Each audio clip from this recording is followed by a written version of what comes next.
It's okay. Paimon can do it. Maybe. Possibly. Probably not. But we gotta get the femboy out of jail. Let me do this.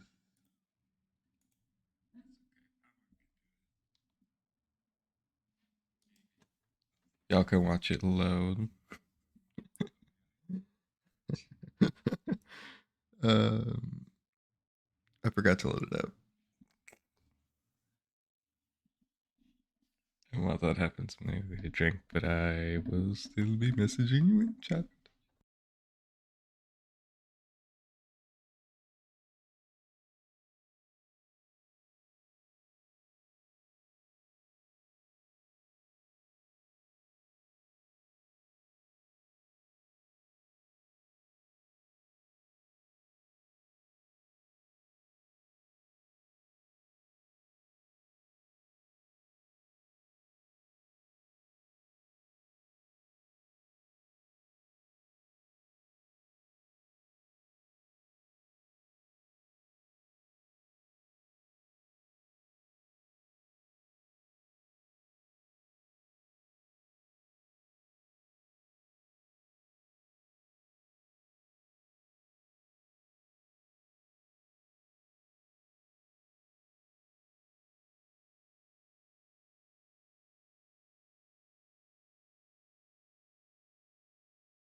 Well, at least it wasn't hacked.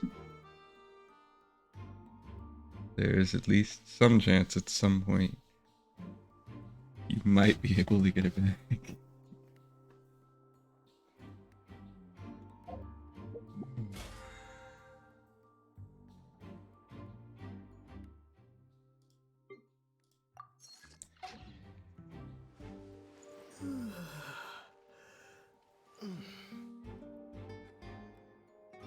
Well, welcome back to Genshin.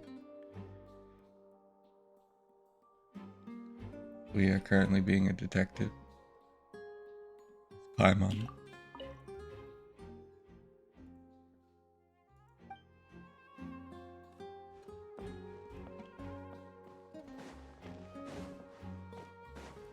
No.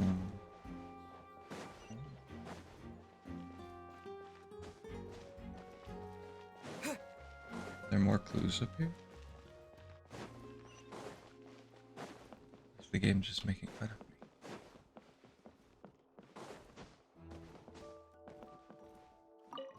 There are more clues.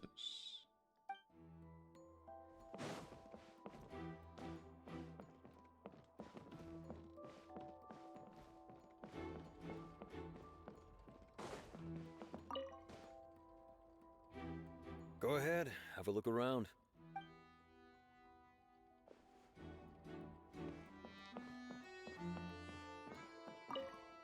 Ah, the rope. Of course. So this is the rope that broke and caused the water tank to fall. I remember.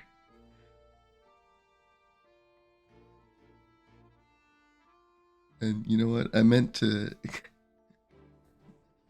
go back and finish playing Dishonored, and then I just forgot.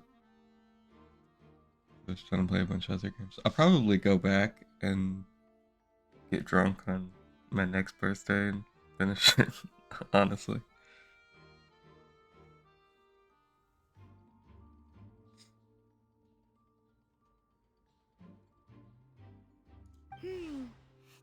looks pretty durable. How can it be burned through so quickly by fireworks?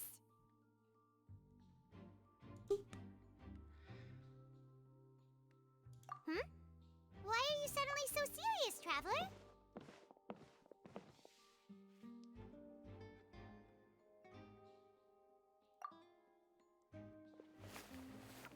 Whoa! Look! This bit is made from different material! Most of it was burned away, but there's still a little bit of it left.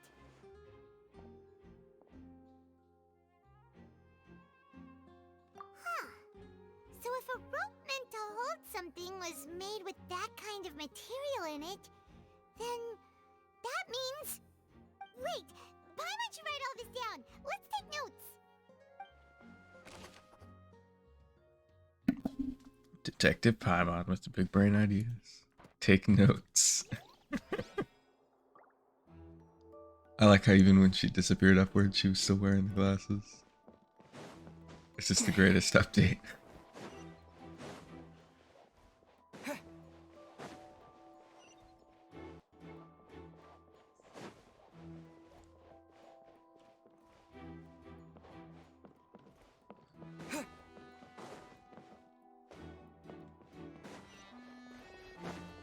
There's a clue here. Is it you? I see that you're investigating the area. Well, it just so happens that I'm interested too. If you find any new and interesting leads, be sure to share them with me, alright? We don't have too many thoughts yet. I'm on. No thoughts. Why don't I tell you my hypothesis first? The way I see it, it all started with that loud thud. The thud? Oh, you mean the sound that happened during the countdown? Yes, exactly. It wasn't terribly loud, but I suspect that most people heard it. It's just that everyone was awaiting the results of Lenny's trick with bated breath, so no one paid it much mind. But now that the incident has happened, the thud has become an important clue. That makes sense. So, what do you make of it? I'm of the opinion that it may have been the sound of Lenny's accomplice. Lynette, perhaps. Jumping atop the water tank, or something like that. And when the pyrotechnics went off, she cut the rope, sending the water tank crashing down. But wasn't the noise we heard too loud for that? Perhaps the balance wasn't right, leading to a particularly rough landing. Oh, that's true. I suppose I must reconsider. That does remind Paimon, though. What was with that sound?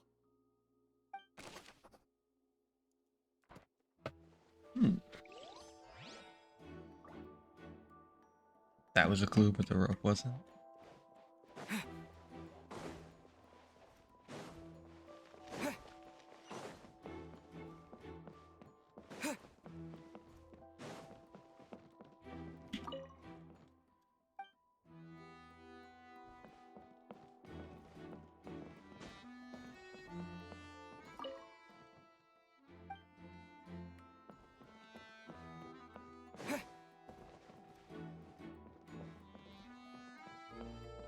You know what, that's fair. I would also voluntarily lose my account. Hello there. What are you investigating? Oh, this location has also been cordoned off because the Magic Troop members are currently considered prime suspects.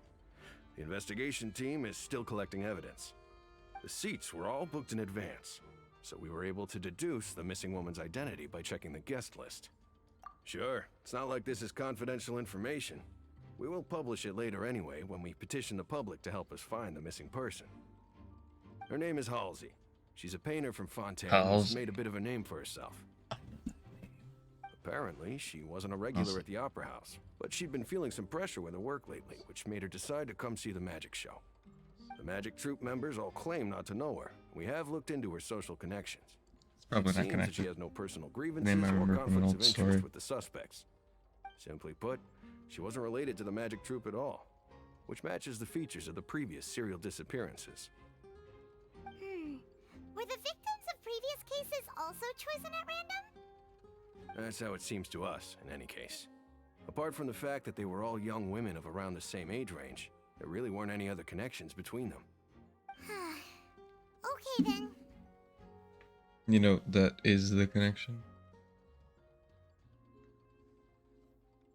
Which means they weren't chosen at random. No need to be so formal. If you do happen to see the missing girl, please be sure to contact us. It is of utmost importance that we get to the bottom of these disappearances.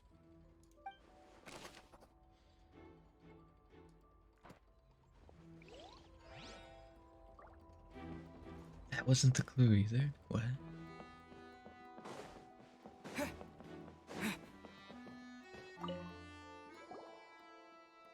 The investigation team has some new findings.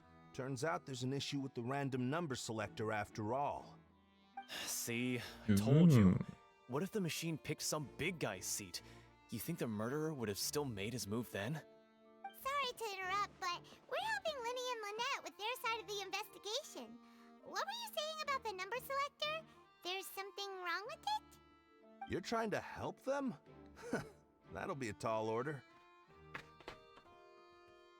Lenny used the machine to pick a random member of the audience during his performance, right? The lucky girl that later disappeared. Well, we thought there might be a serious problem with the machine, so we had it taken away for further inspection. It turns out that the seat number it picked wasn't random at all. The machine picks that same number every time. I'm sure you already know that you have to make a reservation in advance to get a seat, regardless of whether it's a trial or some performance. In other words, Linny knew who would be sitting where from the very beginning. In other words, somebody's That much framing checks them. out. Linny reserved our seats for us too. Bet you see why I was saying it'd be tough to make a case for Linny. Even though it's bad for Linny's case, Paimon had better write it down.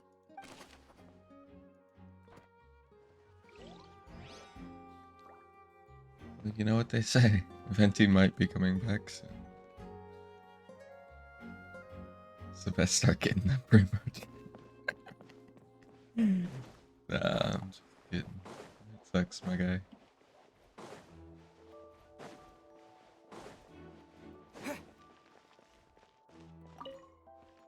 Lenny's still talking to the guards. I think someone will be assigned to monitor us later, but that's alright.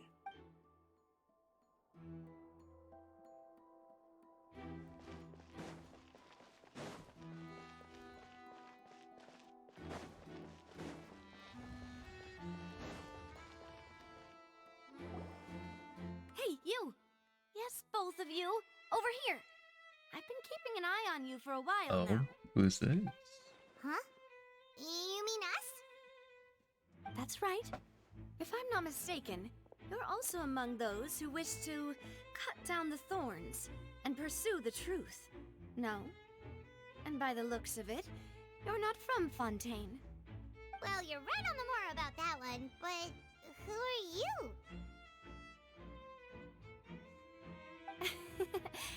Have you never heard of the Spina di Rosula? From mediating disputes and providing protection to solving conundrums, you name it, Spina di Rosula does it. And I, Navia, have the honor of being its renowned president. Cool. Though those who play by our rules call me boss. I'm Silver, her attendant. Pleased to meet you. And I'm Melus. Demoiselle's various daily needs and affairs are under my purview. Huh? Boss? Demoiselle?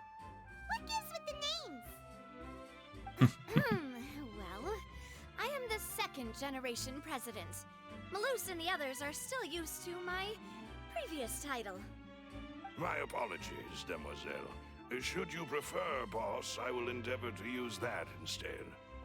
No, no need. You don't have to call me boss. Just Navia is fine. Okay, if you say so. Not that we're members of Spina di Rosula anyway. All merely trifling details. Never mind. Now, back to the situation at hand. That's right. I've always kept an eye on the serial disappearance cases. My interest stems from a matter back from my father's time. Judging from the look of things, I find Linny an unlikely mastermind. Really? We think so too! That's why we're looking for clues now! Well, I mean, the cases are from 20 years ago. My man's just not old enough to be perpetrating the cases 20 years ago. How did you come to that conclusion? Intuition, naturally. My unparalleled intuition. You're not bright, huh? Farina sure was quick to point the finger at Linny without any decisive evidence whatsoever, wasn't she?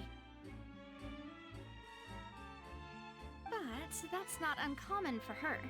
If you remember, the Justice had to interrupt her and ask if she was pressing charges just to keep her from getting carried away. Anyway, a trial begins the moment someone levels charges. And, of course, there was no way Farina was going to back down in that situation.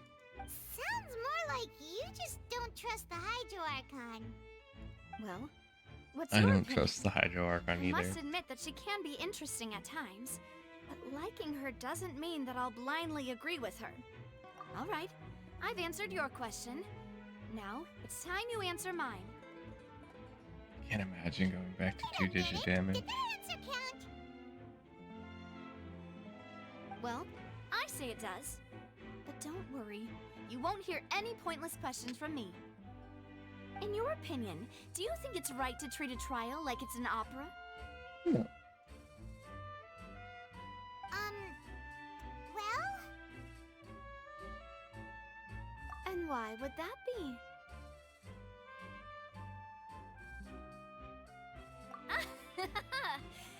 See, Silver and Malus? I told you they'd be different.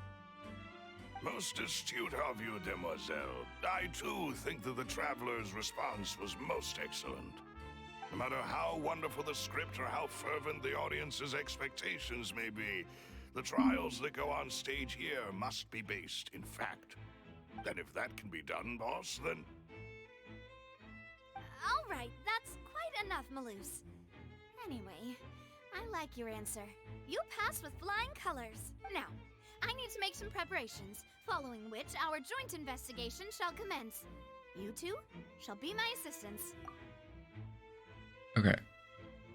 So, what I think they're trying to do with the Hydro Archon is that she's not actually super cocky or anything, even though she acts that way and it makes me want to punch her in the face. She's just gotten too caught up in the whole opera side of it, and she has fun acting, and so she acts that way, but she's not actually a total shrew who needs to get punched in the balls. Oh, well, I can be the assistant, sure. Or your companion, if you like. I'm really not that fussy. That's more like it. Far be it from me to brag, but I believe that Demoiselle's intuition will be instrumental in uncovering the truth. You wish to save a friend from false accusations, and we wish to unravel the disappearances. In this sense, our goals are aligned. You have a point. Huh. You're quite the talker, aren't you, mister? And what about you over there? What do you think? You seem like you've got something on your mind. I like that he's just wearing have like nothing to Ray-Bans. Oh, alrighty then. We'll be making some preparations first. Just be sure to let us know if they start revealing Linny's tricks. And the reason I like that he's wearing these sunglasses is because it means technically, within universe, we could get Venti wearing sunglasses like this. Gangster Venti could be real. It's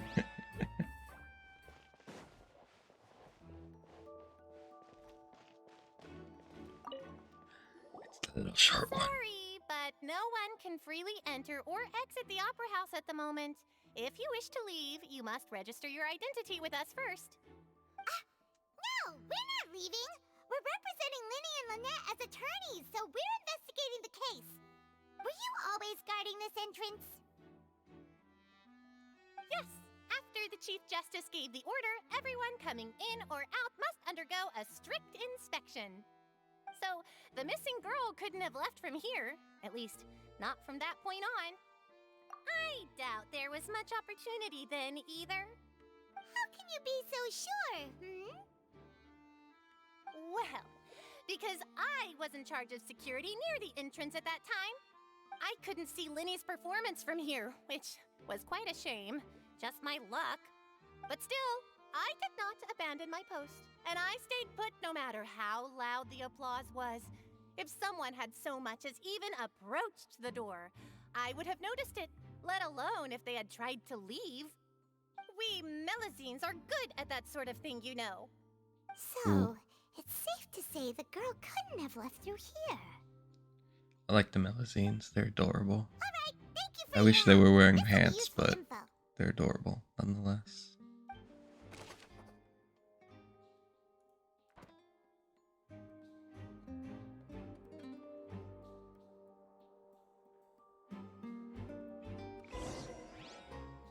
We've checked everything of note here at the performance venue.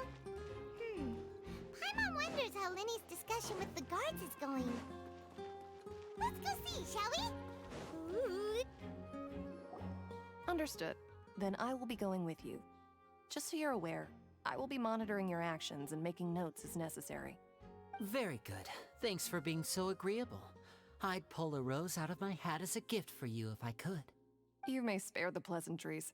I'm just doing my job. You've arrived. Who's this? Me? I'm Spina di Rosula's guardian angel. If you've got a problem, I've got the firepower. She really seems like she's a I mafia got a boss, little carried away there. but Call I'm me pretty sure Nadia. she's just a I'm rich a girl. partner of theirs, and we'll be helping investigate this whole situation.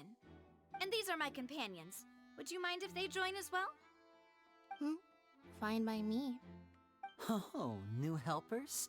I would be most grateful. Well, let's just say we're tagging along. It's not every day you get to see the secrets behind magic performed on such a large scale. I appreciate your kind interest. Come with me.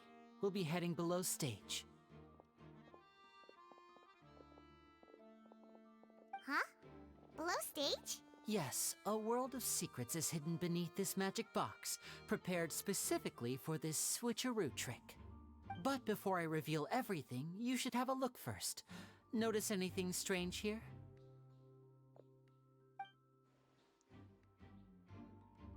No?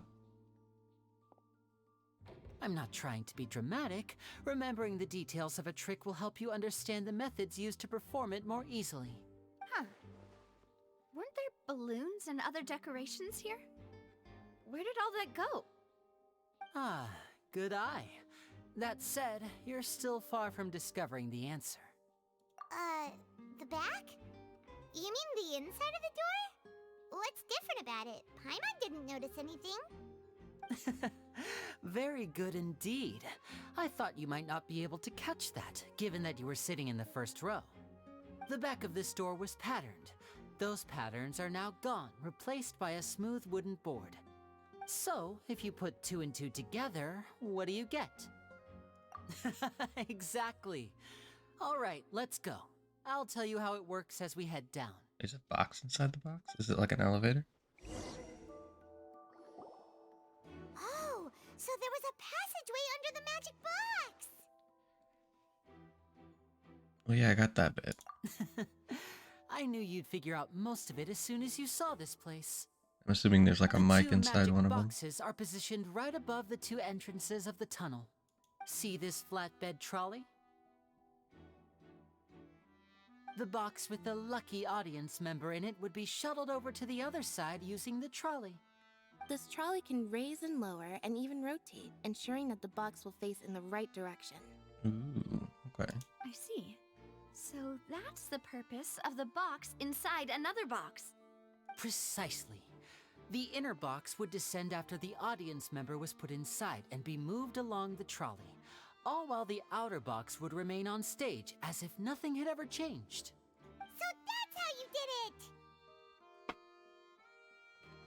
Once the box was lowered, the trolley would store some energy through this device here, with which it would complete the rest of the steps.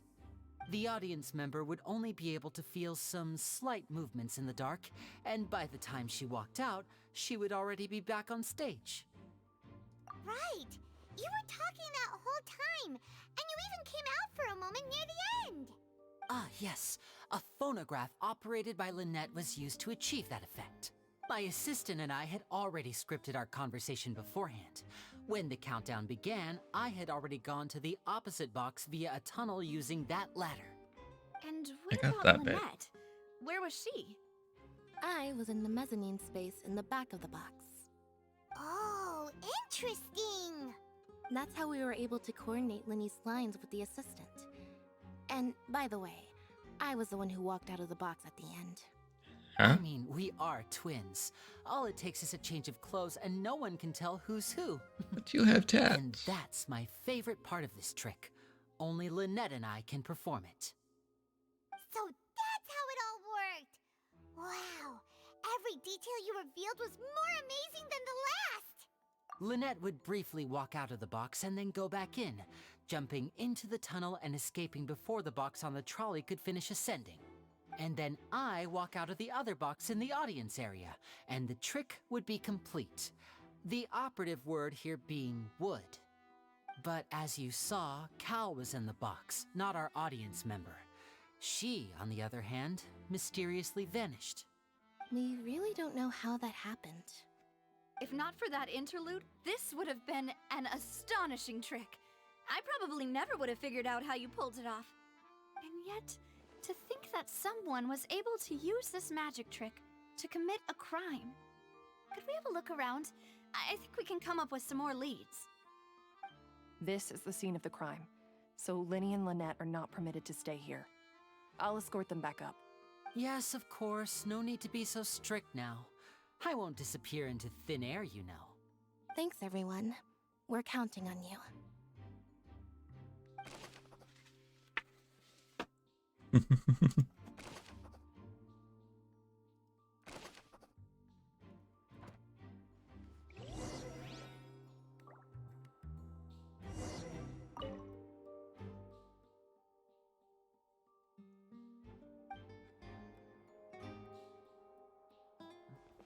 Oh, so this is the control board.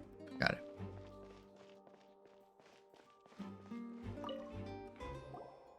The floor is wet. Please be careful not to slip. Speaking of which, why would there be water here? Oh, Paimon knows!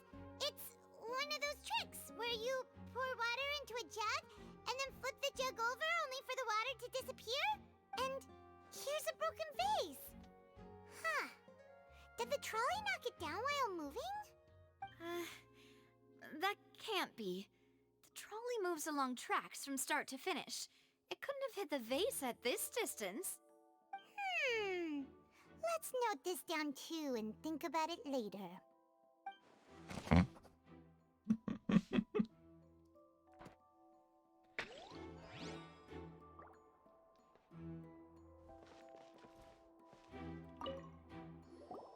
Oh, these are the clothes that the lady chosen from the audience was wearing, right? Her clothes are here, but she's nowhere to be found. Right. And do you really need to do that if you're kidnapping them? Ugh, this is so confusing. So she wasn't doesn't kidnapped. want to be a detective anymore.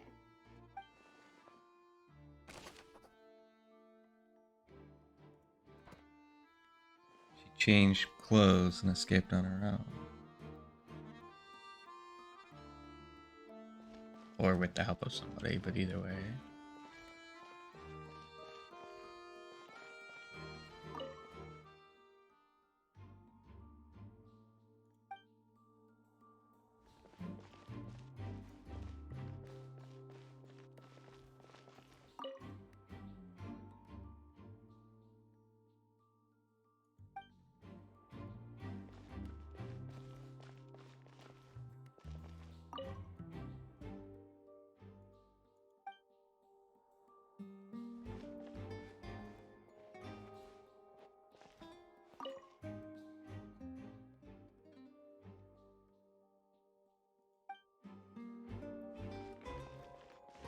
Hmm.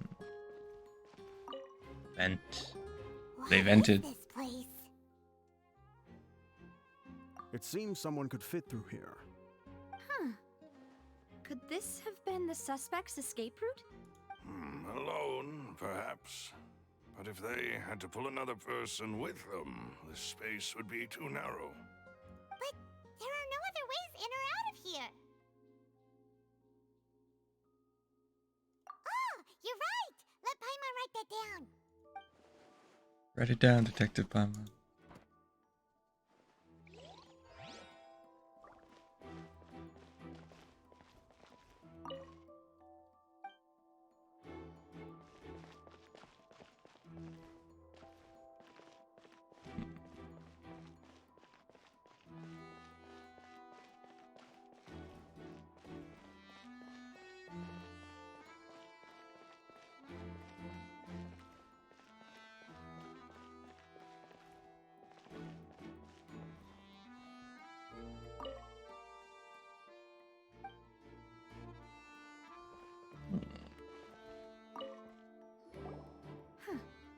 What's this? Oh, I didn't even see that. Looks like a hook tied to the end of a rope.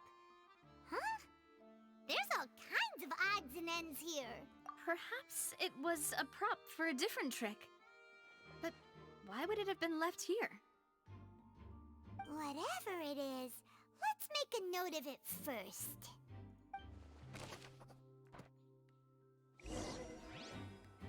Seems we're just about done investigating down here.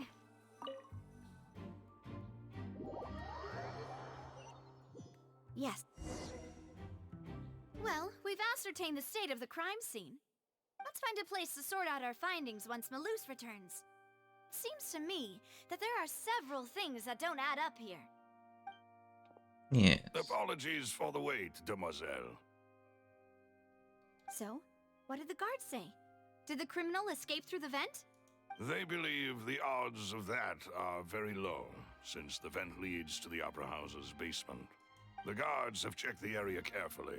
No one left through the basement during the performance or after the incident, and no one was found hiding there. So the tunnels become like a secret chamber then. You know, like the kind you usually see in novels. The plot thickens. Halsey's disappearance and Cowell's death are both quite inexplicable. We need to search the No basement. wonder Farina was so confident in her accusation. All the current evidence points toward Linny and Lynette. In other words, the charges are very likely to be upheld unless we make some considerable progress. Charges and then trial. So if the charges are upheld, they'll announce a sentence? That's right. This is how a trial goes in the Opera House. During the proceedings, the Chief Justice and the Oratrice will hear statements from both sides. That's right. This is how indemnitium is produced. The statements from both sides, the defenses from attorneys, witness testimonies, and even the audience's emotions will all be projected on the Oratrice. To put it simply, it's as if the Oratrice has its own will and is a judge in its own right. This also precludes any kind of favoritism on the part of the Chief Justice. Not that this has ever happened anyway. Okay. But to be fair, the Chief Justice or whatever, the legal side, it could be obvious that they're innocent. But the people not like them causing a bad reflection, meaning the machine doesn't like them, meaning it puts them as guilty, even if they're innocent. Right? So it's not really a good thing to do. Once both sides have finished speaking, the Chief Justice will make his final decision. This, too, will be used by the Oratrice as a reference. Then, finally, the Oratrice will be consulted by officials. The result it returns is the will of justice itself. Huh? So that machine is the one that actually decides? Paimon thought Neverlet called the shots. In practice, there is very little difference. Both have always come to the same judgment, which is why people have great faith in the Chief Justice. Ah, yes, the guards also asked me to convey that none of us will be allowed to leave this place before the trial. Huh? Why? Because we've chosen to act as the twins' proxies. That makes us persons related to the case. They're concerned that we might be colluding with outside parties, or that we might find outside help to disrupt the case. And even if that were not so, it could prove problematic if we happen to spread key information about the case ahead of time. I'm ready to break out at any time. My guy. Whoa, Finally says something. Paimon thinks they have a point. That said, are they providing food? Of course. I just hope you don't mind the lack of options. I'm afraid that catering to all tastes is not in the cards, nor is any guarantee of balanced nutrition. In that case, let's just sort out our findings together here. Pity. I was hoping to take you to try some of Fontaine's famous desserts, too. I mean, what better way to properly think through our findings than over some tea and sweets? Lots and lots of food. Breaking out suddenly doesn't seem like such a bad idea after all. Paimon, you're not gonna break out just for food. Just kidding. Paimon will still do her best, even if there are no snacks. Oh my lord. What do you mean, no snacks? Of course we'll have snacks. If we cannot buy some, then we'll simply make some. Huh? Here? But how? Understood, demoiselle. Everyone, please come with me.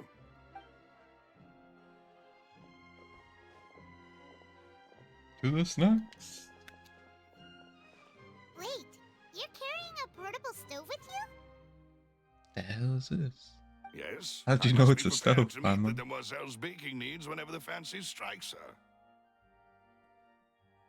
I have eggs, sugar, and almonds at the ready. Good work, you two. Then I'll get to it. Please sit tight for a moment. You'll get to taste my awesome snacks soon enough. An interesting design. Quite the interesting group.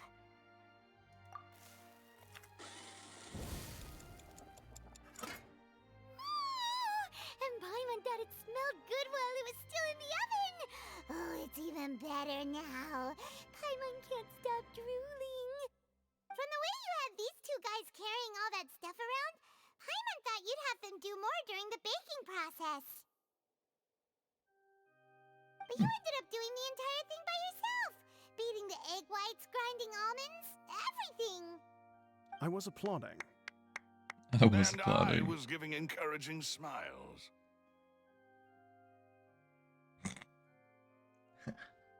She meant helping, not encouraging. Come on. Paimon was just thinking. Aren't you worried about getting your fancy dress dirty beating egg whites and baking like this? Well, I don't think it's carved in stone anywhere that fancy ladies can only read books, sip tea, ride horses, and play the piano. I just really enjoy making snacks. Don't underestimate beating egg whites, by the way. It's a real arm workout. You also need to beat them to just the right consistency, Shishio. or your macarons will crack. Anyway, give these a try, fresh out of the oven. There's 3 for each of us. Only 3? Just notice she has a vision. Well, eating too many sweet treats might send all that sugar to your head.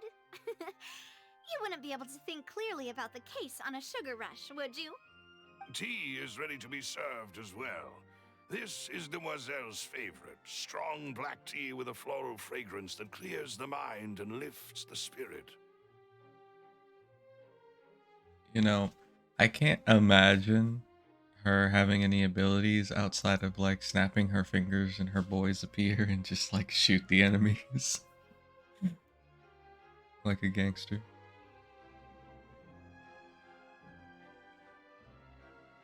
And you know what? I want that to be true. So bad. No need for concern. I'm merely doing as I should.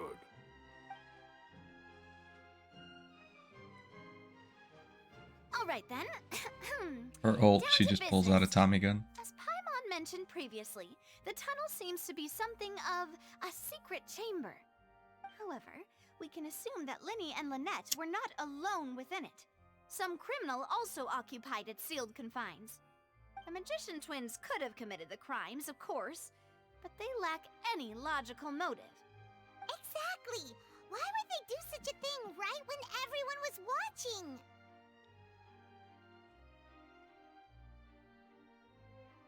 The flower face and the thud we heard during the performance could indicate some altercation between Halsey and the criminal in the tunnel, resulting in the shattering of the vase, the discarding of her clothes, and her abduction. Perhaps the criminal thought that since she was chosen from the crowd, she would be too easy to identify if she was still wearing the same clothes. Paimon thinks that makes sense, but the real trouble is... True. None of the clues we found thus far support the existence of this third person. But the only people left to consider are both technically victims, whether it's the missing girl, Halsey, or poor Cowl. Huh. Could Halsey have secretly made modifications to the magic props in order to murder Cowl before making her escape? That's right.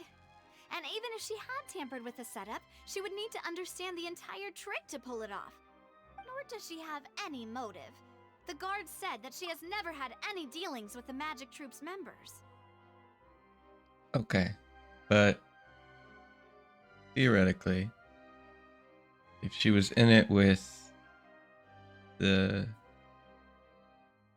one of the guys on the inside, whether it's the dead guy or somebody else, they know how the magic tricks works in its entirety. And they helped with the setup. And so, if you could find a reason for her or somebody else to want it, like maybe she or somebody else needed that guy dead and they needed somebody in the tunnel or something to make it happen. Maybe, or something else. Then you could technically make it a plausible thing, but you'd still have to figure out how she got out. Because we don't know. Were we not thorough enough in our search? From the sound of things, this is turning into an impossible case. Your macarons are amazing though, Navia. They smell great! They're nice and crisp and super sweet! They are my specialty after all. And I see you've already had 5 of them. What? 5? Oh, that can't be right. Paimon only counted 3, honest! Please don't worry about it. At my age, a few less sweets might actually be a good thing. Okay, I was wondering why there's still somebody left if she ate Being 5. greedy is one thing, but Paimon knows how to count. Besides, Paimon knows that if she ate too many, then others wouldn't have enough. Wait, even you don't believe Paimon? How could you? If Paimon ate those 2 extra macarons, then may they turn into stone in her stomach! All right, we get it. Well, I suppose one of us might have gotten too engrossed in our chat and eaten them by mistake. No big deal. Maloose, set up the stove again if you would. Huh? What are you doing? Making sure everyone gets 3 macarons, of course. Exactly. We don't want to trouble you. As you wish, demoiselle. And I have the egg, sugar, and almonds. Well, this really is your hobby, huh?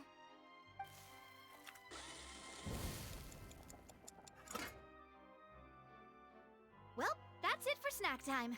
I'm going to have another look around the area. I'm inclined to believe Paimon this time. But we've still got some time. As attorneys, So who I ate the suggest the 2 macarons? of you think the case over again. It would be awkward if you got all tongue-tied on stage during the trial. Alright, thanks for your help, and for the snacks. It was nothing. A small task for the Spina di Rosula. Silver, Maloose, it's time to go. I'll be back if I find anything new.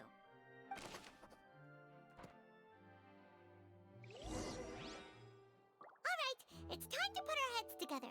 We've got to get our defense ready for the trial. Oh, it's probably gonna be a long and difficult case. There's no point in worrying about that now. We just need to prepare. Here, take Paimon's notes. They should help you review the situation.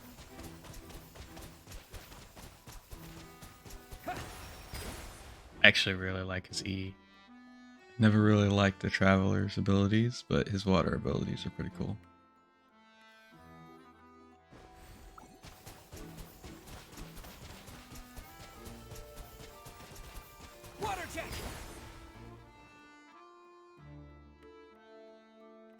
8 and 10.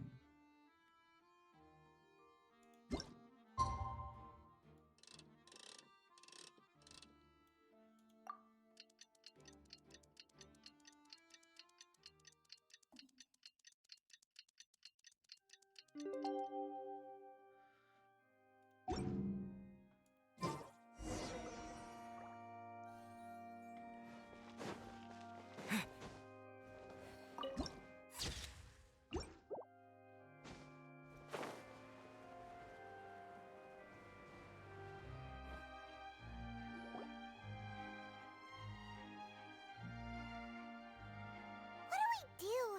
The whole situation is so confusing. Good plan. Impossible things don't just happen.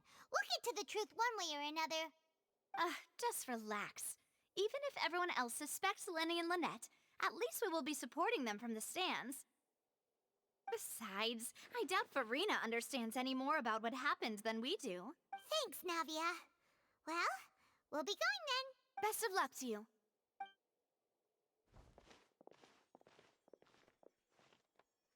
It's time for Paimon, attorney at law.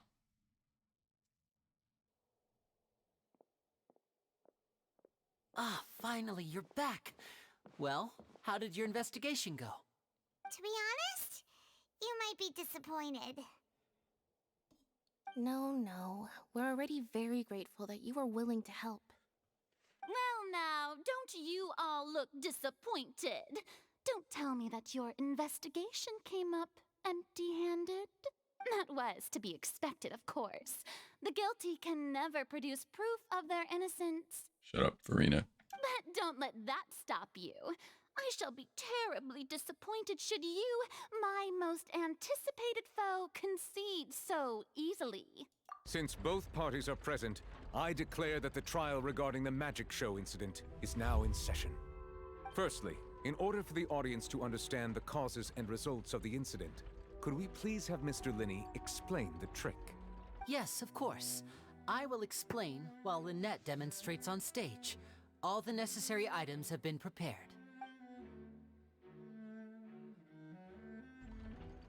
Thank you, Mr. Linney. In that case, I take your statement to be that you ran to and remained hidden within the magic box in the audience stands once the trick began, and thus could not have committed the crime. Is this correct?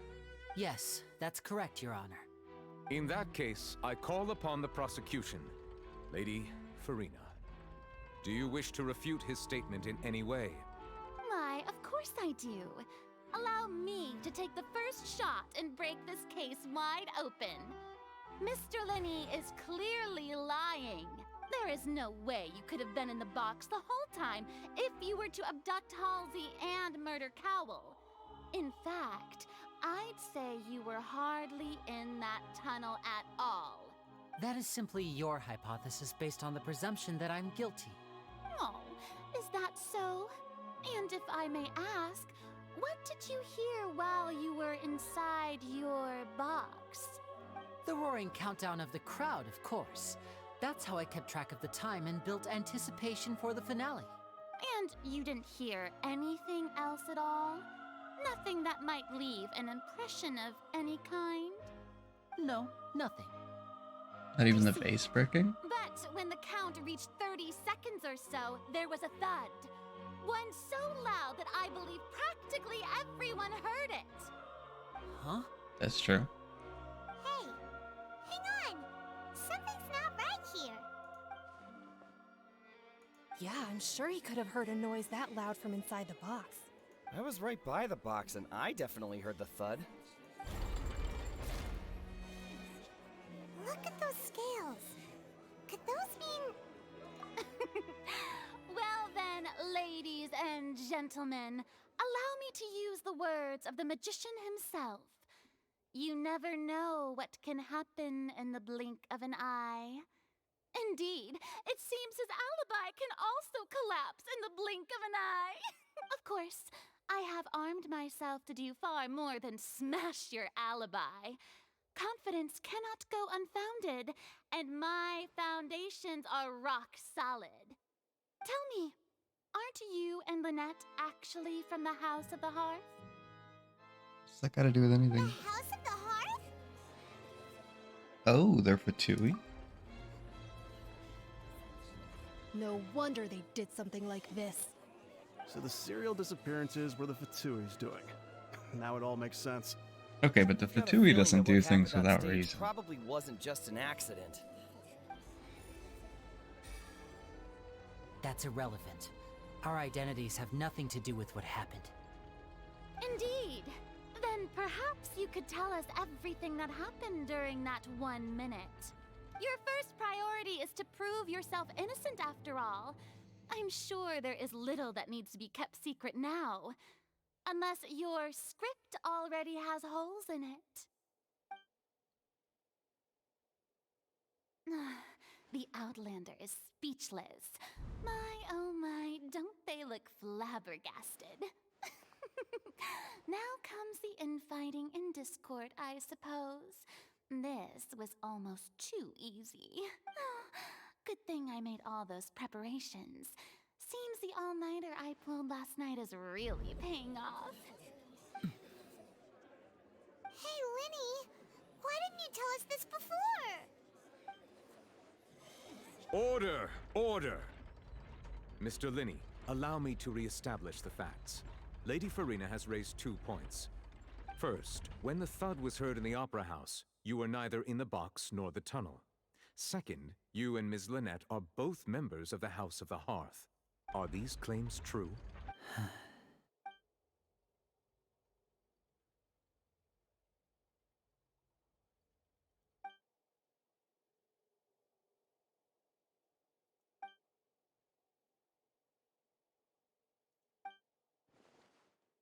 Please answer my question, Mr. Linney. I'm sorry. Yes, they're true, Your Honor. Oh. I knew it! Well, that's it. We might as well move on to the sentencing already. What should we do now? Granted. In that case, what is your request? Is that really necessary? They're already as good as guilty. The defendant deceived their own attorneys. What is there left to discuss? Order! Order, I say! Your request is reasonable, and we shall adjourn. This trial will reconvene in 1 hour. So you would stick to Mr. Linney's defense even after knowing what you do now? You certainly have more professionalism than I thought. In that case, my dear audience, let's allow the joy of victory to steep for a little while longer.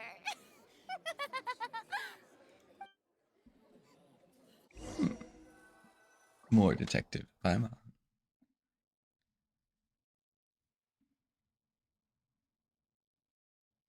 Oh, she took off the glasses. It's a bad game. Well, this is awkward. I didn't think the Hydro Archon would dig all that up. I'm sorry, Traveler and Paimon. Yeah, sorry. Paimon doesn't know where to start. We trusted you two. We based our entire reasoning on the assumption that you weren't bad guys. Not to set the wrong tone or anything, but Paimon's really mad. I'm very sorry. I know you're angry, and reasonably so, but please, let me explain. I know you've clashed with the Fatui several times before. I wouldn't be surprised if just hearing the word is enough to make you upset. But our organization is very, very large, and the Harbingers have very different personalities and goals. Right now, we want to save people. As many as we can. That's right. I'm sure we're on the same page when it comes to this nation and the disaster that its people might face. I knew if it weren't for our respective identities, we could become good friends. That's why I didn't wish to flat out lie to you, but chose to hide some details instead. The truth is very important, but being completely transparent about everything would see us spending more effort than we need to. Right. So, you be the judge. Heck, if I were you, I fear that I'd even struggle to trust me at this point. You met a Fatus who works as a magician, a trickster by trade. All by coincidence, too. But Is still, that what they call the I'm Fatui? asking you to trust me. Fatus? I am no criminal. At least, not in this case. Sorry. Please forgive us. Well, you both say that, but... Right. Let's hear your answer first, and no lies now. Of course. I'll answer any question you ask. We've been trying to find out how the Oratrice operates. We want to know why it has a consciousness. Why can it deliver sentences accurately? During our investigations, we learned that the machine's core is beneath it. From that moment on, Lynette and I have been designing this box swap trick with the objective of getting close to the core. Is that why you needed a whole minute? That's right. In truth, the audience would take about 75 seconds to count down from 60, while I would only need 15 to get to the opposite box. So, after jumping into the tunnel, I accessed the Opera House basement via the vent, and went to investigate the room in which the core is stored. That air vent was created during the construction of the tunnel specifically to execute this step. Well, nothing. As soon as I reached that room and was about to investigate, I heard someone's voice. Which should have been impossible, of course. I was quite certain that I was the only one in the room. That voice seemed to recognize me and tried to speak to me. I chose to err on the side of caution and retreated the way I came. On the way back, I saw the broken vase and the clothes on the ground, but the countdown was almost finished, so there wasn't time to give it any thought. After that, the homicide occurred just as you saw. Well, that explains why you didn't hear the thud. Because of that prophecy I told you about, of course. We must know all we can about this nation's secrets in order to deal with that prophesized crisis. That's the only way we can save everyone. So, there you have it. The whole truth. I swear, I didn't hide anything from you this time. It was never my wish to proceed under this cloud of mistrust either. But like I said earlier, you can be the judge. If you want to leave because you don't trust the Fatui, there's nothing I can do to stop you. Well, Traveler, you decide. Paimon will follow your lead however you choose. There's either one or two things they're gonna go with. One, the hook with the rope, so they were like on the ceiling or whatever. Or two, the person can turn invisible. Or there could always be a twist.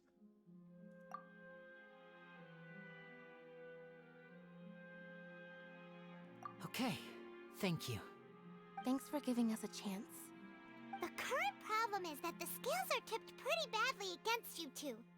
If we want to refute the Hydro Archon's accusations, we're gonna need a seriously watertight defense.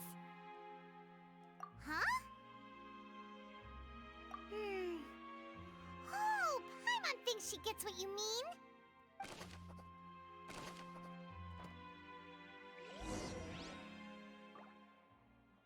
Yes, yes.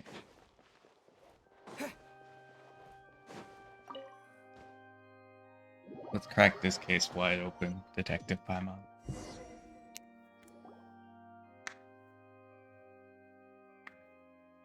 Both parties have returned to their positions.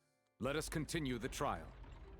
When last we left off, Mr. Linney acknowledged the new evidence presented by Lady Farina as fact.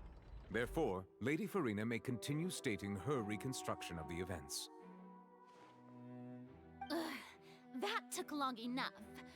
Now then, if everyone would lend me their attention.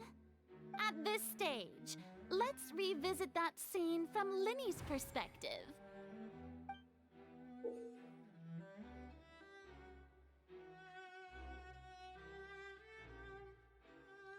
You can identify loopholes in their statement.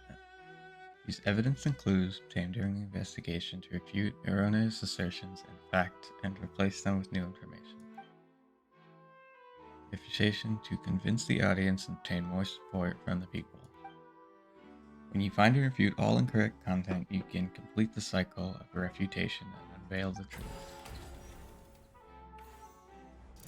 As the countdown began, he entered the tunnel. When the flatbed trolley passed, he opened the box and got into an altercation with Halsey, which caused the loud thud. He did not realize that this sound could be heard by everyone in the opera house, which is why he claimed earlier that he could not hear the sound. Objection.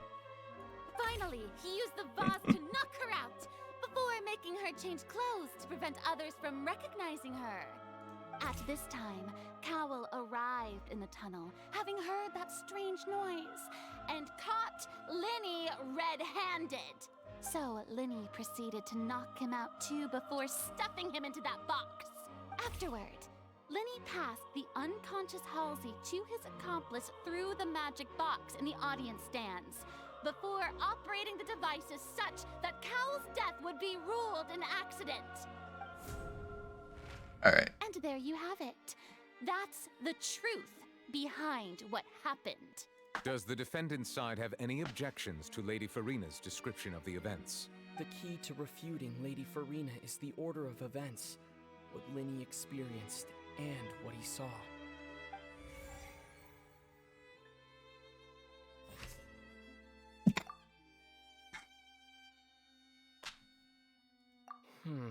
Seems this one.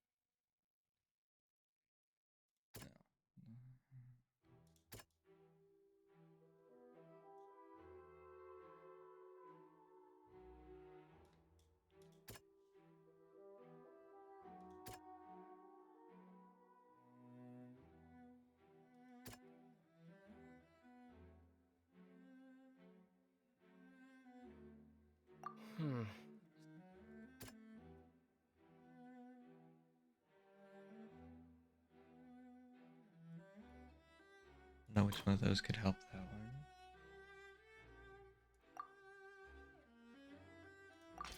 Yes. According to Okay. Linny, he left via the vent after entering the tunnel.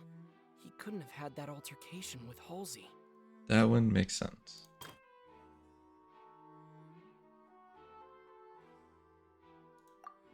This one. This. Linny went to the room that contains the Oratrice's core.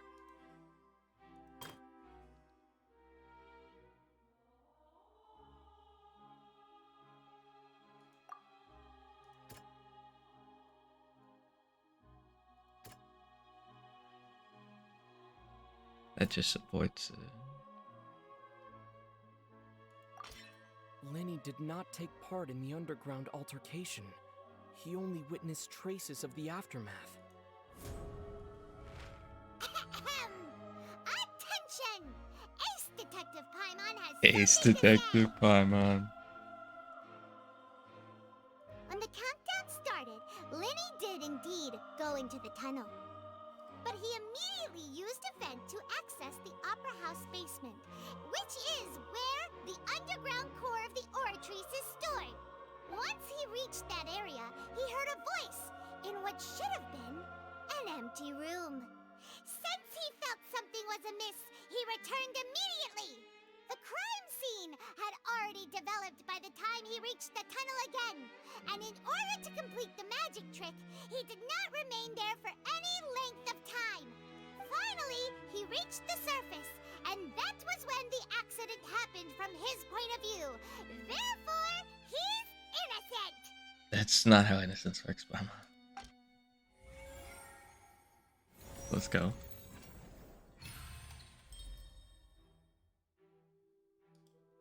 But you know what? That makes sense for an Ace Attorney game, so I'll take it.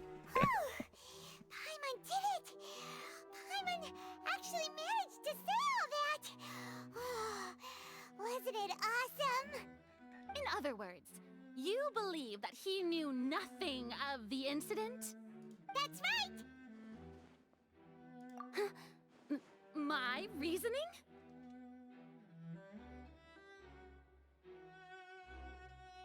If that's the case, then if Cowell hadn't entered the tunnel, who was the entire setup meant to kill?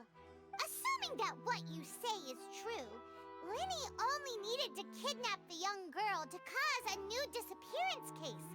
What would the point of killing someone on stage be? Oh, they have a point. That's right, you tell him! And that's why they're partners of mine. They've managed to turn things around. Oh, well, Your denial is very strident, I'll give you that. But what proof do you have to back your claims? Of course I do. If he had been in the magic box the whole time, how could he have not heard that sound? Why do you ask? You're saying that he wasn't?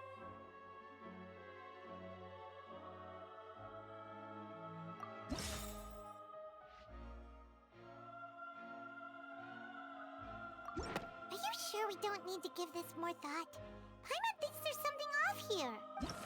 Okay, Paimon.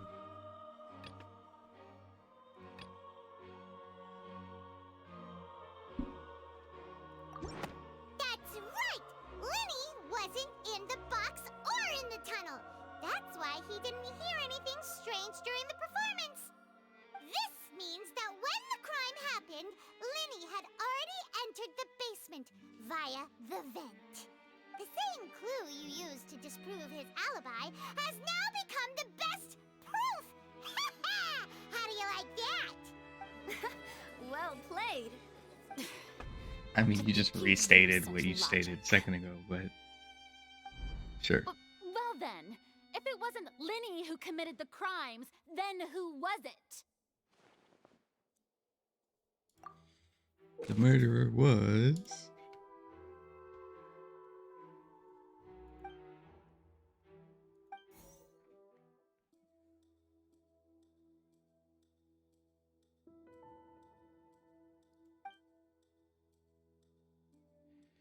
Only the other members of the troupe would have been able to tamper with the props.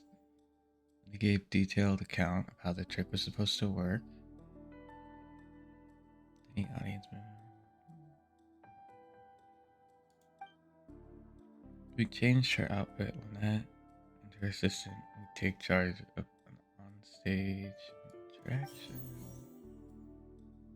Those belonged to Halsey, the lady who went missing, found in the tunnel.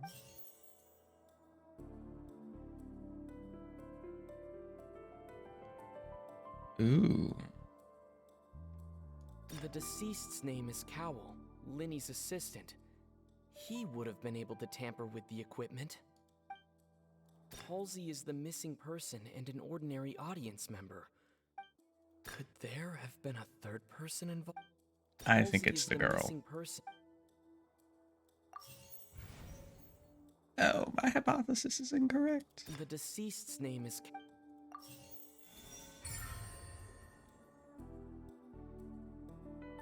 Darn, I was hoping it was the girl, but I guess it's the boy. Huh? That can't be right. Are you serious? The killer was, in fact, Cowell, the deceased! Oh, is that so? How interesting! Let's hear your reasoning then. What I must do next is recreate the truth. What Cowell did, and how he went from would-be perpetrator to victim. Okay. It would have been tough for both people to fit into that vent. The sound we heard may have come from a... No one entered or left. The deceased's name is Cowell. So first that. Lenny was not in the tunnel at that moment. It would have been tough for both people to fit into that vent.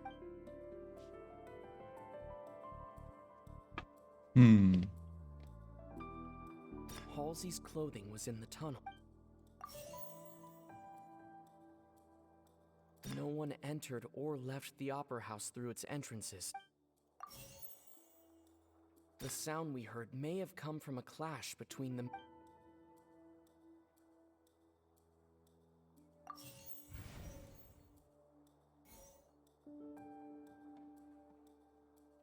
Halsey's clothing was in the tunnel.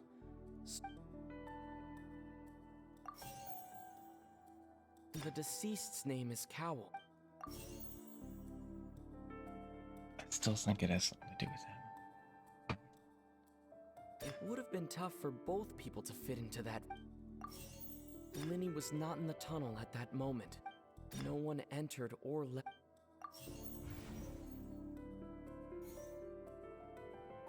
No one entered or left the opera. The sound we heard may have come from a The deceased's name is Cowl. It would have been tough for both. Oh, but now we have these two. It would have been tough for both people. Halsey's clothing was in the. Hmm.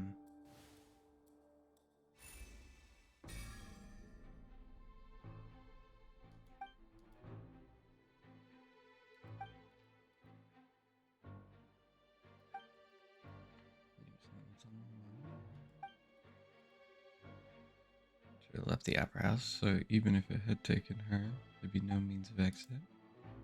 So the box would have been in full view of the audience, pretty much What's guaranteed. wrong, Traveler? Are you still having trouble figuring things out?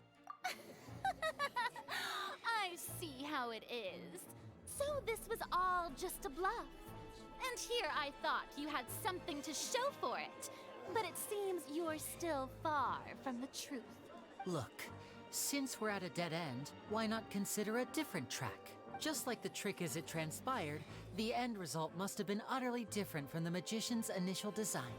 If only we knew how Halsey disappeared. Well, that would be nice, but the tunnel only has 3 exits, and none of them seem very likely. And it's not like this is a magic trick where you can just make a real live person disappear. You know, like you did from that water tank, Lynette. Excuse my interruption, dear opponents, but do you not see that the crowd is growing impatient? There is no greater sin in this opera house than an awkward delay in the performance.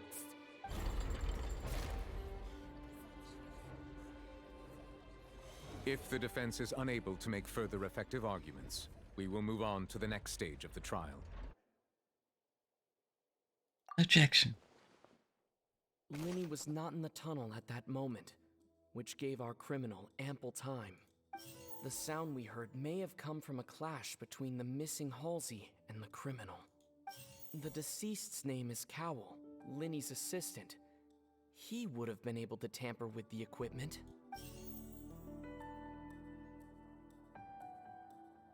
The vase was not broken by chance. It was used to cover important evidence. The water. Oh. So on the first one, I couldn't have gotten it right. That's interesting. Paimon gets it! It all comes together if Halsey disappeared instead of being kidnapped. Lynette escaped from the water tank, vanishing gradually and leaving only clothes behind. If there's a similar method where a person could be transformed into water... Oh, just a moment, please. I do hope you know how preposterous you sound at the moment. How could a person ever be transformed into water? This is reality we're talking about here, not some magic trick. Must we really? I should think that of anyone. Your friend Linny already knows this truth very well. Magic tricks are ultimately just illusions and misdirection. But Halsey's disappearance is very real. We're talking about 2 completely different things. Even so, I trust the Traveler's judgment. The truth must be out there somewhere. Perhaps some new line of reasoning may open if we try to gather all the focal points that don't make sense. Since Cal was the deceased, we haven't placed much attention on him. But given that we aren't making much progress with the case, it wouldn't hurt to have a look at his belongings, would it? People really do come up with all sorts of harebrained schemes when at the end of their rope. The way I see it, your suggestion that we broaden the scope of our investigation is nothing but a tactic for stalling the trial. Nevertheless, I believe that this is a reasonable request on the part of an attorney. Since the trial does indeed appear to be at an impasse, I believe that additional evidence may help us make more progress. Guards, please step into the lounge and examine the personal effects of the deceased, Cowl.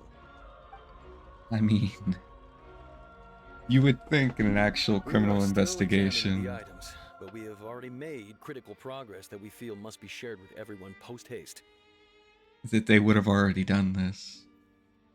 Because, you know, an investigation is an investigation, but at most there's only a day between the investigation and the start of the trial, which is just wild. We discovered several test tubes of fluid within Cowell's baggage, each labeled separately. The notebook in his backpack claims that these fluids are water from the primordial sea. The primordial sea? The note's contents also indicate that Cowell belonged to an organization that sells illegal drugs and that he had an accomplice. The notebook has many entries concerning safe usage of these fluids, in which the keyword dissolve appears many times. One of these tubes was labeled Opera Epiclese, along with yesterday's date. It is empty. The notes also state that these dissolution properties work exclusively on people from Fontaine. It's likely that Halsey was chosen as some sort of test subject. As such, we believe that the defense's hypothesis is, in fact, supported by sufficient evidence. You've got to be kidding! People dissolving into water? Could something so ridiculous actually be true? Wait a moment. This reminds me of a certain prophecy, but it's just a coincidence, isn't it? Huh. If people can become water, does that mean that the water tank's real use was as a means to hide water stains? And if Cowell was targeting that girl... Wait just a minute. Could that mean... You two, with me, quick! Demoiselle, wait! What about your partners? Let's go. Just trust me. Order! Order! It is undeniable that further examination of the deceased's personal effects has yielded some surprising results, but we cannot yet verify the veracity of these clues. Still, let us assume that these clues are indeed authentic, albeit with the understanding that Ms. Halsey has yet to be found.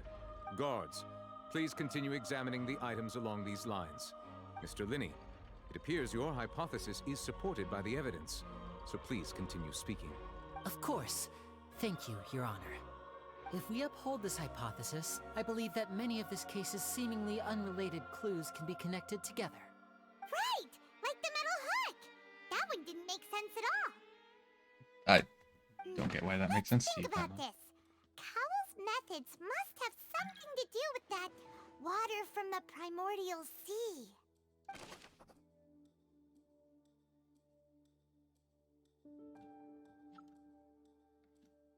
Okay.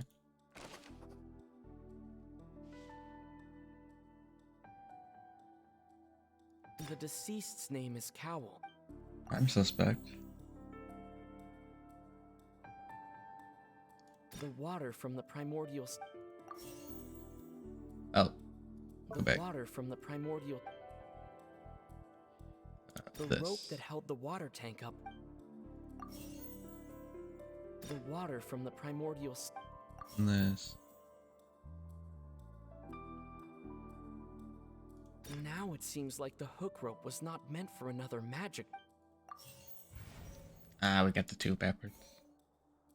Now it seems like the rope that held the water tank. Not the rope? What item did the culprit use to hide the mechanism behind the crime? Lynette was in the magic box on... I remember there was something else within the inner... This one.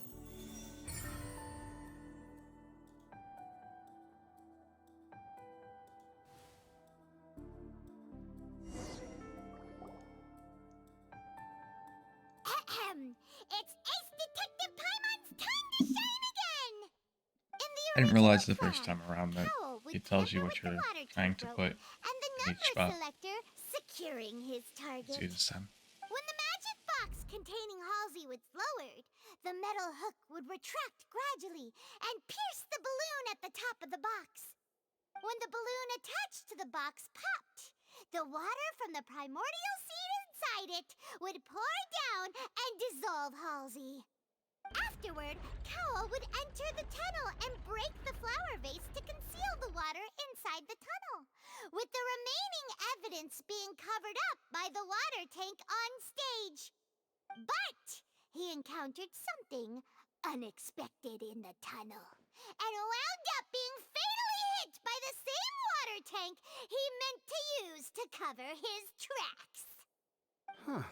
That does make sense. That actually links together a lot of the more confusing pieces of evidence. Still a bit of a question, but sure. Oh dear, what do I do? Even I think they sound convincing now. Have I falsely accused an innocent person? What a humiliation.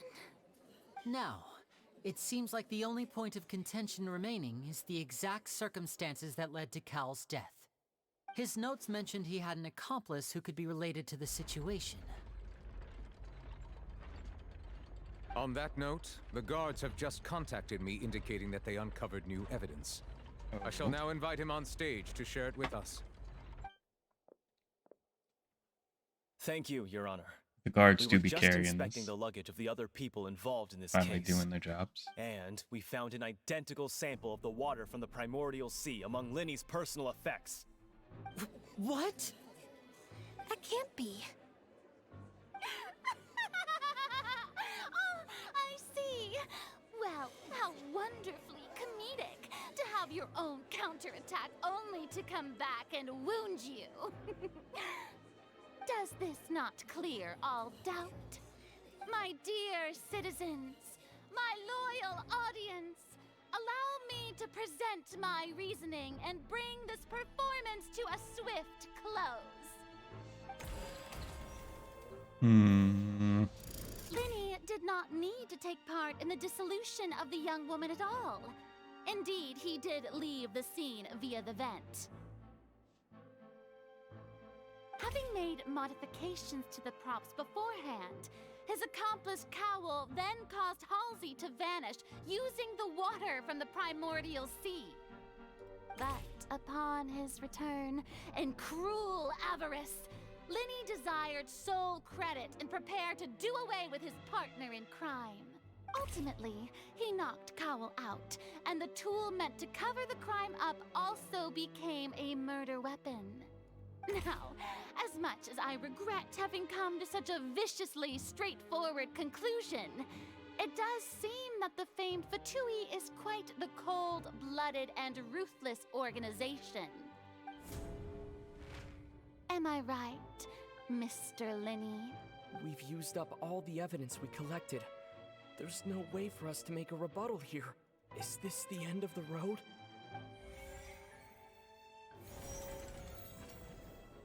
Oh no! Paimon can't think of anything either.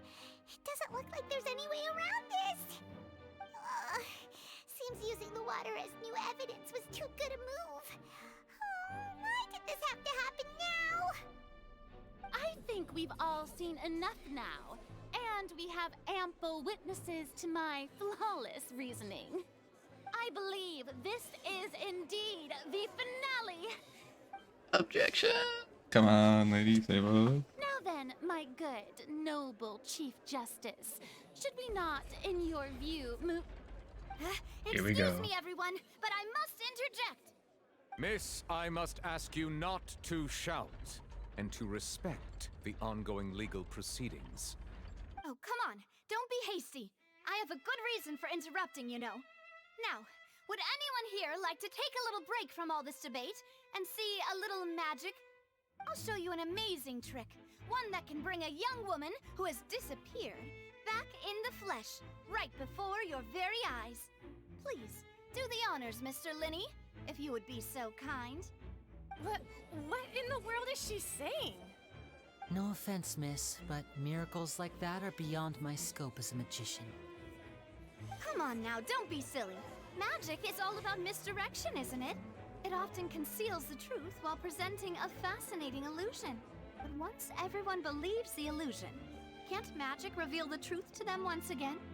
And wouldn't such a trick be the most marvelous finale to today's performance? Come on, Linny and Lynette, give it another go. Don't worry, Spina di Rosula has made the necessary arrangements on your behalf. But as the magic makers and stars of the show, I think I should leave the final performance to you. I understand.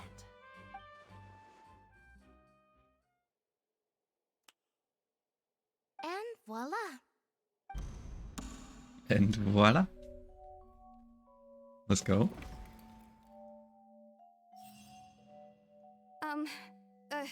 Sorry for the interruption.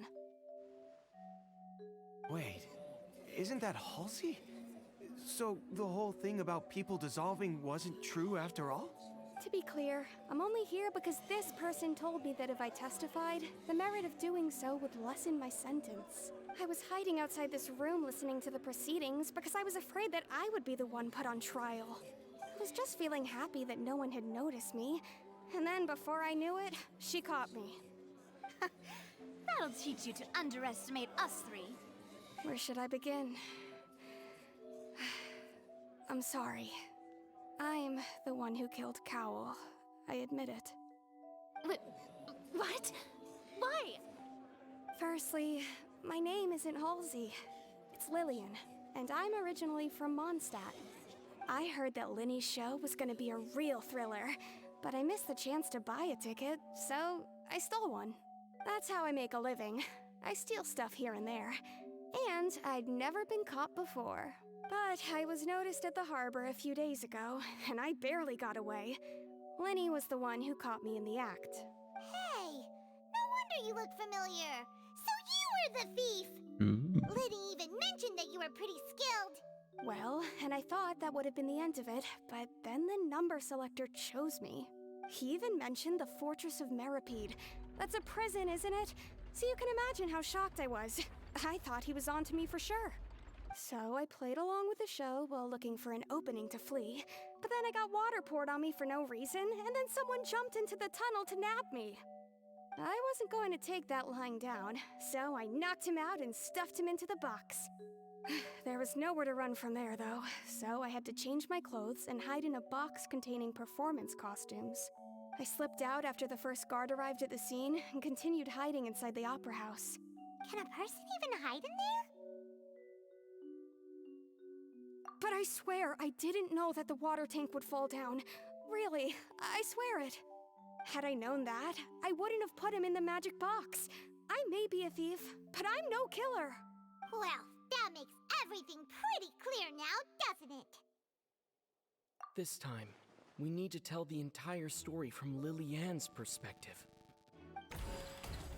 Ooh.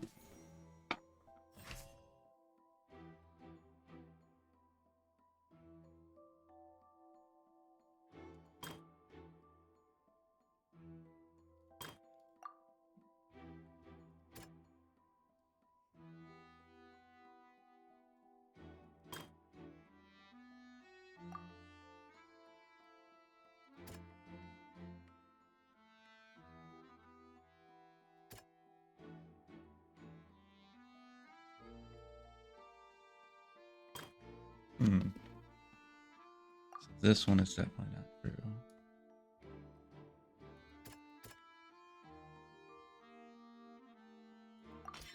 The flower vase was not broken to cover anything up, but it was smashed during the struggle between Lily-Ann and Cowl.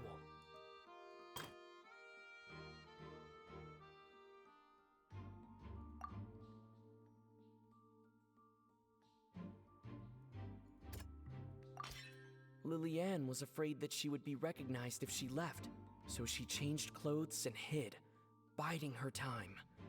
Just what one might expect of an experienced thief.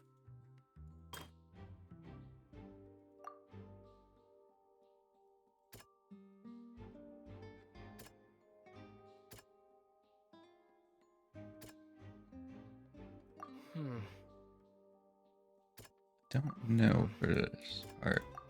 I'm just gonna guess everything and then assume.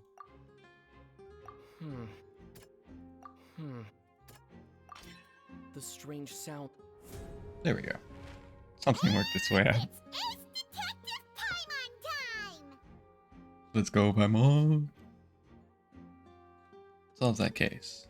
Having been selected out of the blue, Lily-Ann panicked. Her panic only intensified after she entered the tunnel and had water poured on her head. So she kicked the door open, producing the thud we all heard. Hearing the commotion, Cowl leapt into the tunnel, only to discover that Lily-Ann had not dissolved. He did not know that Lillian was not from Fontaine, but was a thief who made her way in by stealing a ticket. Mistakenly believing that the water from the primordial sea needed time to take effect, he tried to force Lillian back into the box. The two broke the flower vase during the struggle, but Lillian came out on top, knocking Cowell out and putting him in the box. With no way of escaping, she changed her clothes and hid in the costume trunk until the performance ended.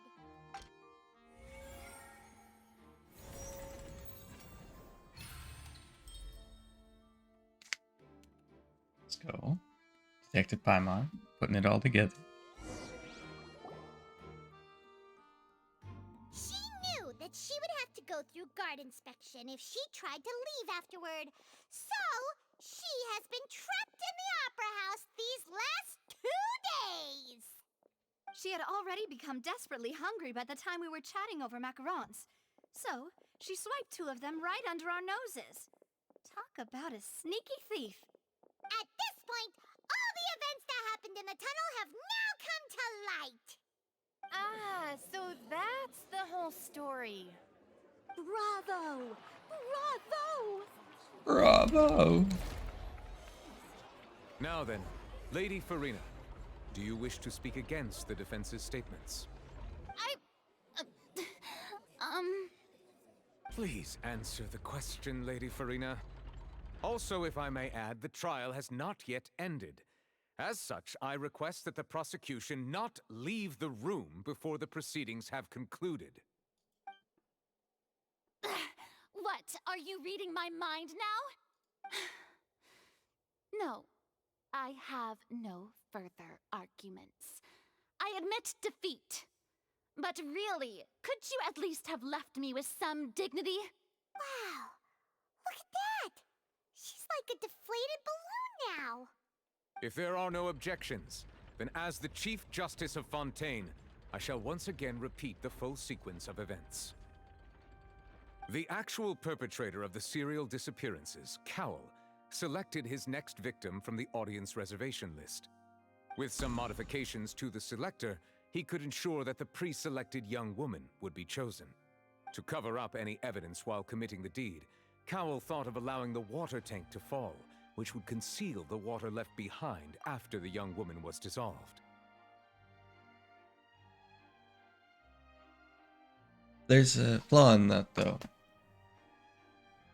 Right? Because she stole the ticket from somebody else. How did he know whether or not the person who would be there would be Fatui, or not Fatui, Fontanian? I guess they don't have a lot of travelers, so maybe he just assumed everyone's from Fontaine, which is a bad assumption. And did he set up the thing changing to specifically her seat at the last minute when all the audience came in? That doesn't really check out.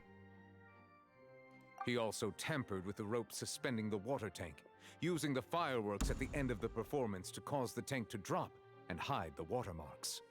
He poured the water from the primordial sea into a balloon during the preparation of the magic box and stuck it to the box's lid. Finally, he passed the prepared hook on a rope through the gap in the magic box's door when bringing the young woman to said box.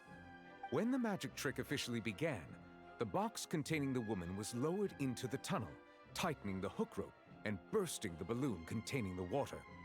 If all had gone to plan, the young woman would be dissolved at this time. However, Lillian was not from Fontaine, and thus fled the box with a loud noise. Realizing that there was trouble, Cowell entered the tunnel and met Lillian. Thinking that the waters had not yet taken effect, he decided to proceed.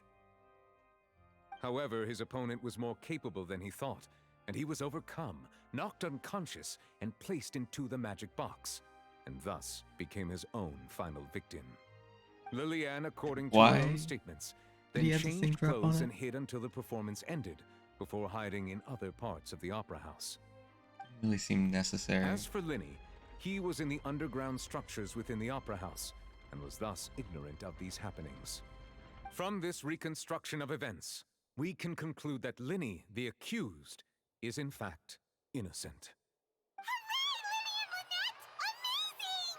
While there is much in Linny and Lillian's conduct that should still be investigated separately, this case, at least, can be handed over to the Oratrice to make the final decision.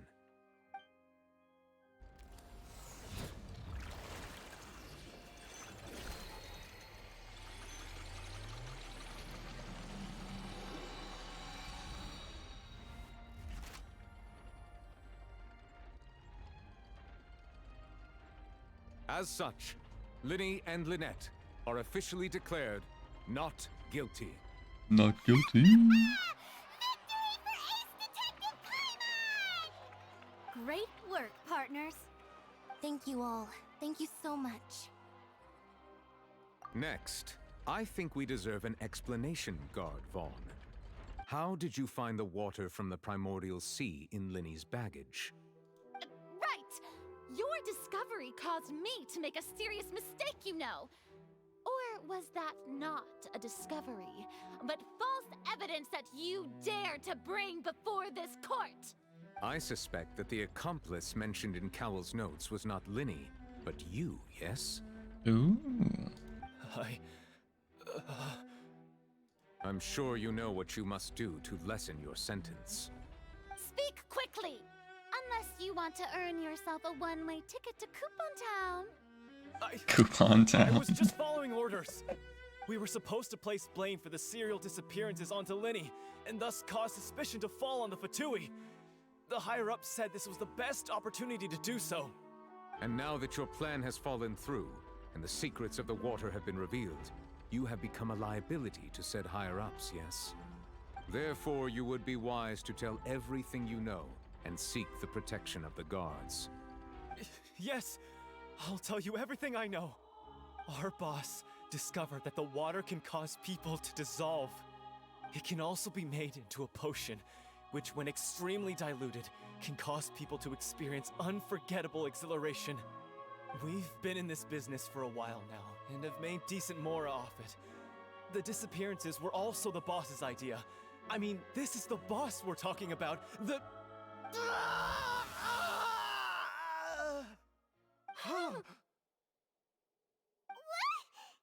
Damn.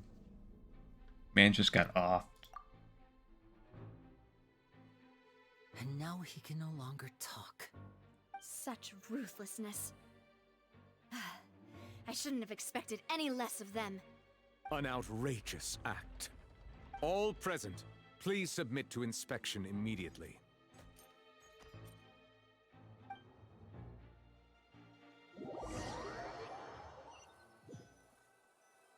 Ooh.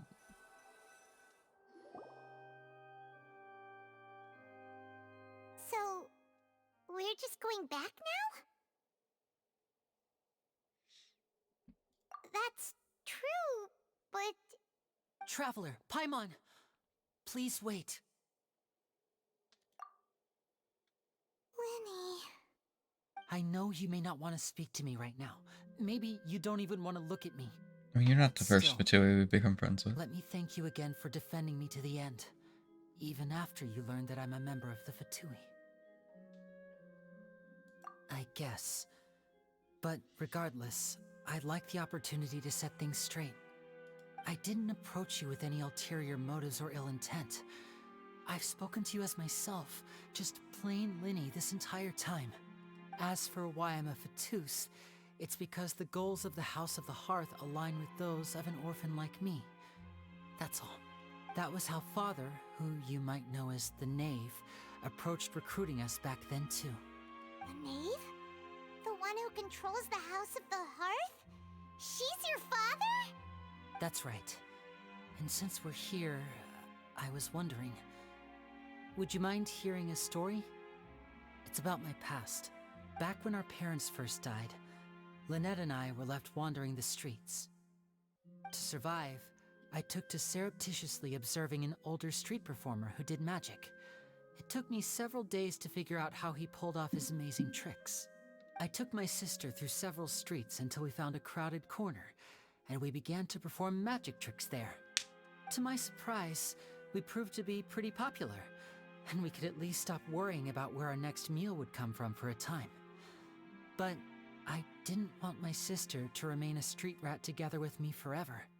Before long, an aristocrat came to me and claimed that he she's wished more to like a take stray us in cat, after but watching okay. my performances.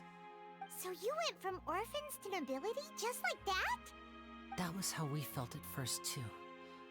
As if fate was on our side and we could say goodbye to those painful days. But I gradually discovered that while we were called foster children, he was really after my talent for magic tricks.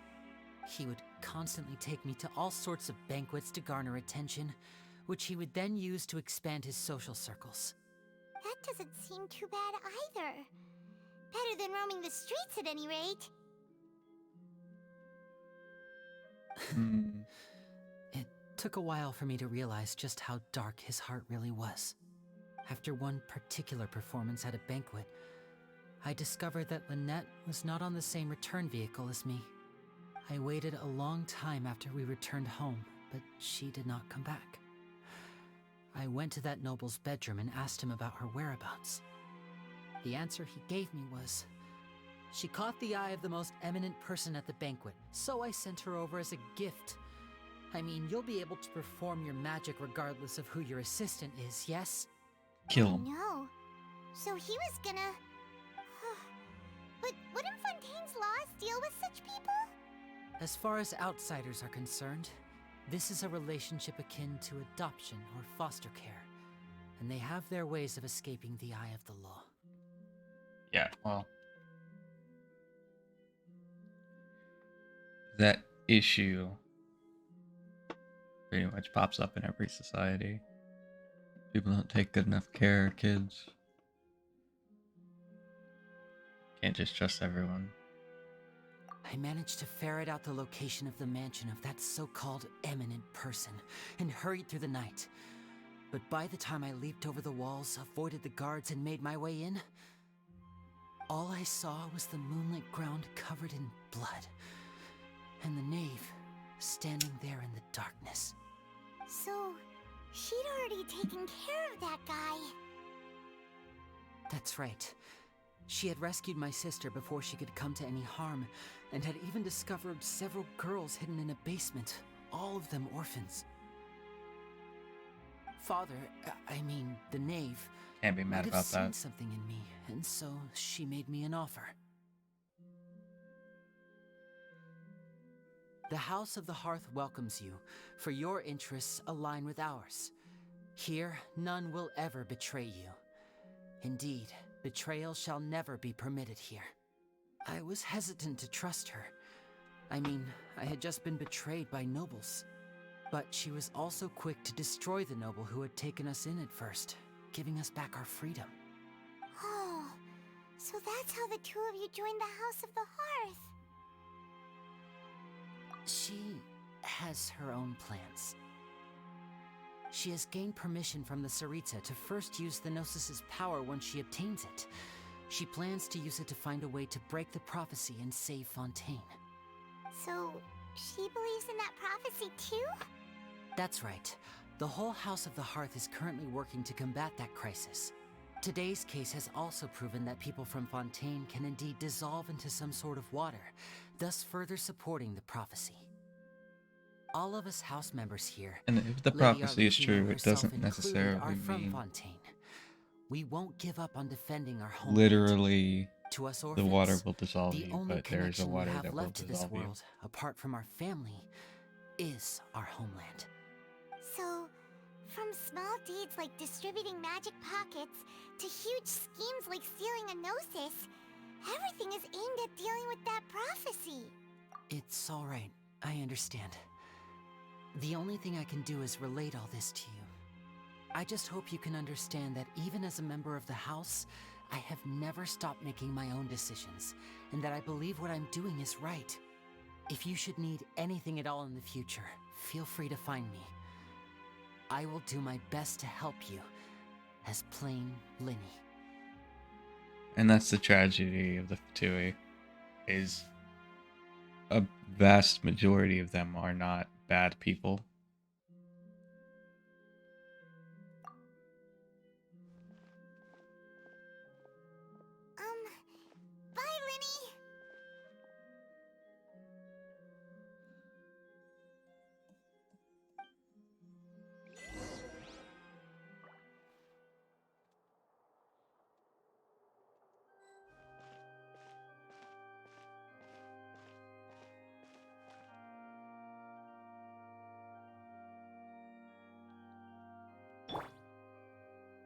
Alright.